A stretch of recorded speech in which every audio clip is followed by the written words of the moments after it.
अस्सलामुअलैकुम। अब्दुल रशीद लूसवाला गुडलक जुमा मस्जिद ट्रस्ट बोर्ड जामनगरना प्रमुख।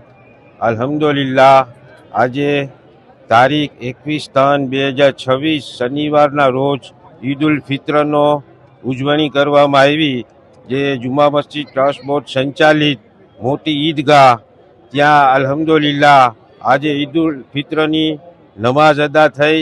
તેમાં અમારા સૈયદ સાદાત સૈયદ સલીમ બાપુ નાનીવાલા નમાઝ અદા કરાવી અને અમારા શાહી જામા મસ્જિદના ઇમામ સુલેમાન બરકાતી સાહેબ તકરીર ફરમાવી અને નમાઝમાં અલ્હમ્દુલિલ્લાહ આજમાં 22 થી 25,000 માણસોની સંખ્યા ઉપસ્થિત રહી અને નમાઝ અદા કર્યા પછી સૈયદ સલીમ બાપુએ દુઆ ફરમાવી, આપણા દેશ ભારત માટે શાંતિ અને અમન ભાઈચારો રહે અને આપણો દેશ તરક્કી કરે તેવી દુઆ કરવામાં આવી અને હંમેશા દેશમાં અમન અને શાંતિ રહે તેવી દુઆ કરવામાં આવી।